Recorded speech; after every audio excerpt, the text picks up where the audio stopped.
నమస్కారం.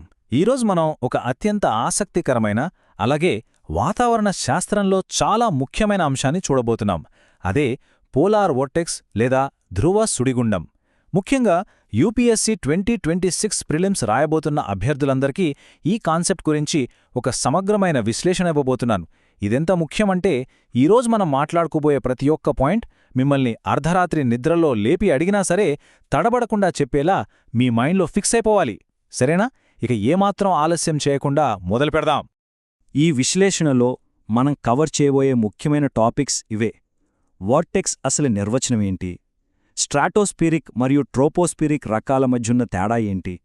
ఆర్కిటిక్ మరియు Antarctic dynamics. Vortex విచ్ఛిన్నమవ్వడమంటే ఏంటి? దీనికి వాతావరణ మార్పులతో ఉన్న సంబంధమేంటి? అలాగే చివరగా ఓజోన్ పొర మరియు ఇతర గ్రహాలపై ఉండే సుడిగుండాల గురించి చూద్దాం. బేసిక్గా ఇదొక రోడ్ మ్యాప్ అనమాట. మొదటిగా అసలు బేసిక్ పాయింట్ దగ్గర నుండి స్టార్ట్ చేద్దాం. అసలు వోర్టెక్స్ అంటే ఏంటి? ఇక్కడ చూడండి, పోలార్ వార్టెక్స్ అంటే కేవలం ఏదో అప్పుడప్పుడు వచ్చే ఒక సాధారణ శీతాకాలపు తుఫాన్ అనుకుంటే పొరపాటే. ఇది భూమి ధ్రువ ప్రాంతాలైన నార్త్ పోల్, సౌత్ పోల్ చుట్టూ భారీ స్థాయిలో ఆవరించి ఉండే ఒక అత్యంత శీతలమైన గాలి పొర. ఇది భూమి ఎలాగైతే తన చుట్టూ తాను తిరుగుతుందో అదే డైరెక్షన్లో నిరంతరం తిరుగుతూ ఉంటుంది. ఇదొక పర్మనెంట్ లేదా సీజనల్ వాతావరణ సిస్టమ్ అని మనం ఖచ్చితంగా గుర్తుపెట్టుకోవాలి. ఇప్పుడు రెండో టాపిక్లోకి వెళ్దాం. స్ట్రాటోస్ఫియరిక్ వర్సెస్ ట్రోపోస్ఫియరిక్ వోర్టెక్స్లు. ఎగ్జామినర్స్ మనల్ని కన్ఫ్యూజ్ చేయడానికి ఇక్కడే ఎక్కువ స్కోప్ ఉంటుంది. చాలామంది పొరబడేది ఇక్కడే. ఒకే పేరున్న ఈ రెండు వేరు. స్ట్రాటోస్ఫిరిక్ వోర్టెక్స్ అనేది నేలమీద నుండి సుమారు 15 నుండి 50 కిలోమీటర్ల ఎత్తులో ఉంటుంది. పైగా ఇది కేవలం శీతాకాలంలో మాత్రమే ఏర్పడుతుంది. కానీ ట్రోపోస్ఫిరిక్ వోర్టెక్స్ అనేది అలా కాదు. ఇది ఉపరితలం నుండి 15 కిలోమీటర్ల ఎత్తు వరకు ఉండి సంవత్సరం పొడవునా ఉంటుంది. ప్రిలిమ్స్ కోసం ఈ డిఫరెన్స్ని మీ మైండ్లో ఒక ఇమేజ్లో ప్రింట్ చేసేసుకోండి. అసలు ఈ స్ట్రాటోస్ఫిరిక్ వోర్టెక్స్ ఎలా ఫామ్ అవుతుందో తెలుసా? ఇదొక అద్భుతమైన చైన్ రియాక్షన్ లాంటిది. మొదటి దశలో శరదృతువులో అంటే ఆటమ్ సీజన్లో ధ్రువ ప్రాంతాల్లో చీకటి పడగానే ఉష్ణోగ్రతలు అమాంతం పడిపోతాయి. అప్పుడు ధ్రువాలకి ఈక్వేటర్ అంటే భూమధ్యరేఖా ప్రాంతాలకి మధ్య టెంపరేచర్ డిఫరెన్స్ బాగా పెరిగిపోయి బలమైన గాలులు మొదలవుతాయి. ఫైనల్గా మన కోరియోలిస్ ఎఫెక్ట్ వల్ల ఈ గాలులన్నీ కలిసి ఒక పెద్ద సుడిగుండంలా స్పిన్ అవ్వడం స్టార్ట్ చేస్తాయి. ఇక మూడవ అంశం ఆర్కిటిక్ మరియు అంటార్కిటిక్ డైనమిక్స్. ఈ రెండు ధ్రువాలు ఏమాత్రం ఒకేలా ఉండవు. ఈ పాయింట్ నిజంగా చాలా ఇంట్రెస్టింగ్గా ఉంటుంది. నార్త్ పోల్లో ఉండే ఆర్కిటిక్ వోర్టెక్స్ చాలా అన్స్టేబుల్గా ఉంటుంది. ఎందుకంటే దాని చుట్టూ ఖండాలు, భారీ పర్వతాలుండటం వల్ల, అలాగే రాస్బీ తరంగాల డిస్టర్బెన్స్ వల్ల ఇది కొంచెం వంకరలు తిరిగి 2 కేంద్రాలతో ఊగులాడుతూ ఉంటుంది. కానీ సౌత్ పోల్లోని అంటార్కిటిక్ వోర్టెక్స్ సంగతి వేరు. దాని చుట్టూ ఎలాంటి భూభాగాలు అడ్డు రాకపోవటం వల్ల అదొక పర్ఫెక్ట్ సర్కిల్ షేప్లో ఎలాంటి డిస్టర్బెన్స్ లేకుండా అత్యంత బలంగా స్థిరంగా ఉంటుంది. సరే, ఇప్పుడు 4వ పాయింట్కొద్దాం. ఎప్పుడూ స్థిరంగా భయంకరమైన చలితో ఉండే ఈ వోర్టెక్స్ అస్సలు ఎలా విచ్ఛిన్నమవుతుంది? ఒక్కసారి ఊహించుకోండి, కేవలం కొన్ని రోజుల్లోనే స్ట్రాటోస్పియర్లో ఉష్ణోగ్రతలు సడన్గా 30 నుండి 50 డిగ్రీల సెల్సియస్ వరకు జంప్ అవుతాయి. వినడానికి నమ్మశక్యంగా లేదు కదా? కానీ ఇది నిజం. దీన్నే సడన్ స్ట్రాటోస్పియరిక్ వార్మింగ్ లేదా ఎస్ఎస్డబ్ల్యూ ఈవెంట్ అని పిలుస్తారు. ఇది జరిగినప్పుడు ఏం జరుగుతుందంటే, ఈ ఎస్ఎస్డబ్ల్యూ ఈవెంట్ ఆ వోర్టెక్స్ని పూర్తిగా పగలగొట్టేస్తుంది.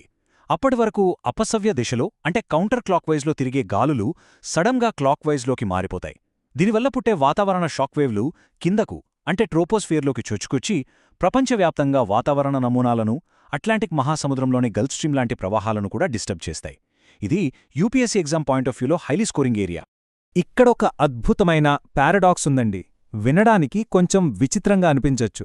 వోర్టెక్స్ బలంగా ఉన్నప్పుడు మనకు ఎలాంటి ఇబ్బంది ఉండదు. ఆ చలిగాలి అంతా నార్త్ పోల్కే సేఫ్గా పరిమితమైపోతుంది. కాని అది బలహీనపడినప్పుడే అసలు సమస్య. ఆ జెట్ స్ట్రీమ్ వంకర్లు తిరిగి ఆ ఆర్క్టిక్లోని గడ్డకట్టించే చలిగాలి భూమధ్యరేఖ వైపు దూసుకొస్తుంది. అప్పుడే మనకు విపరీతమైన కోల్డ్ వేవ్స్, ఫ్రాస్ట్ బైట్స్ వస్తాయి. సరే, 5వ భాగం. ఇక్కడే సైంటిస్టుల మధ్య పెద్ద డిబేట్ నడుస్తోంది. అదే క్లైమేట్ చేంజ్ డిబేట్. మనం ఏ ఒక్కవైపు మొగ్గు చూపకుండా అసలు సైంటిఫిక్ డేటా ఏం చెప్తోందో నిష్పక్షపాతంగా చూద్దాం.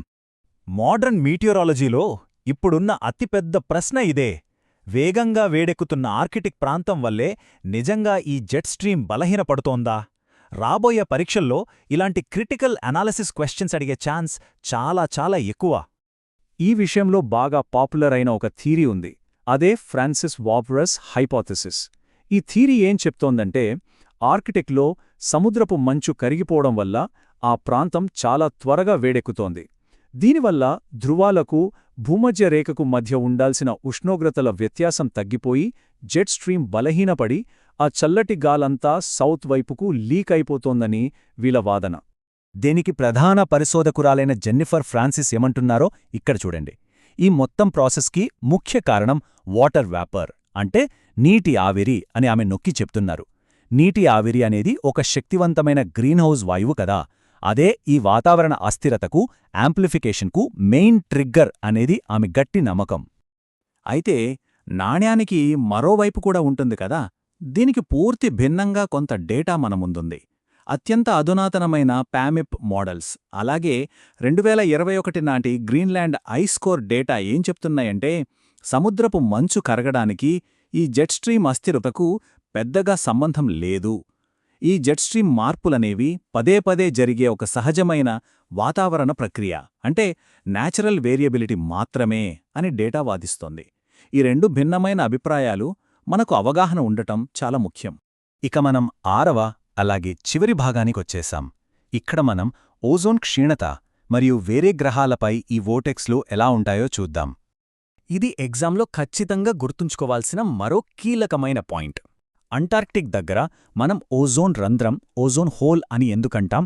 ఆర్క్టిక్ దగ్గర కేవలం ఓజోన్ డెంట్ అని ఎందుకంటామంటే, అంటార్క్టిక్ వోటెక్స్ ఎలాంటి డిస్టర్బెన్స్ లేకుండా చాలా ఐసోలేటెడ్గా ఉండి విపరీతమైన చలితో ఉంటుంది. కాబట్టి అక్కడ ఓజోన్ నాశనం అత్యంత తీవ్రంగా జరుగుతుంది. కాని ఆర్క్టిక్లో వేరే ప్రాంతపు గాలులు కలుస్తూ ఉంటాయి కాబట్టి అంత తీవ్రత ఉండదు. రసాయనపరంగా ఇక్కడ జరిగే ప్రాసెస్ని ఒక్కసారి మీ బ్రెయిన్లో గట్టిగా ప్రింట్ చేసుకోండి. టెంపరేచర్స్ -80°C కంటే కిందకు పడిపోగానే పోలార్ స్ట్రాటోస్ఫియరిక్ మేఘాలు ఫామ్ అవుతాయి. అప్పుడు నైట్రిక్ యాసిడ్ వాతావరణంలో ఉన్న CFCలతో రియాక్ట్ అయ్యి క్లోరిన్ని రిలీజ్ చేస్తుంది. ఎప్పుడైతే వసంతకాలంలో సూర్యకిరణాలు పడతాయో వెంటనే ఆ లైట్కి ఈ క్లోరిన్ వెళ్లి ఓజోన్ని బ్రేక్ చేస్తుంది. ఈ కెమికల్ రియాక్షన్ అంతా ఆ వోటెక్స్ లోపల ఉండే ఫ్రీజింగ్ కోల్డ్ మీదే కంప్లీట్గా డిపెండ్ అయి ఉంటుంది. ఇక వినడానికి చాలా థ్రిల్లింగ్గా ఉండే ఒక అద్భుతమైన ఫ్యాక్ట్ ఏంటంటే, ఈ పోలార్ వోర్టెక్స్ అనేది కేవలం భూమి సొంతం కాదు. మన సోలార్ సిస్టంలో వేరే గ్రహాలపై కూడా ఇవి ఉంటాయి. శుక్రుడి మీద ఏకంగా డబుల్ వోర్టెక్స్ ఉంది. అలాగే మార్స్, జూపిటర్పై కూడా చల్లని సుడిగుండాలున్నాయి. వీటన్నింటిలోకల్లా ఒక మైండ్ బ్లోయింగ్ ఫ్యాక్ట్ ఏంటంటే, శనిగ్రహం అంటే శాటర్న్పై ఏకంగా ఒక హాట్ పోలార్ వోర్టెక్స్ అంటే వేడి సుడిగుండం ఉంది. మన సోలార్ సిస్టమ్ మొత్తంలో ఇలాంటి వేడి సుడిగుండం అదొక్కటే. ఇదొక అద్భుతమైన యూనివర్సల్ అట్మాస్ఫెరిక్ కాన్సెప్ట్. సో ఫైనల్గా మనం ఒక ఆలోచించాల్సిన ప్రశ్న దగ్గర ఆగుదాం.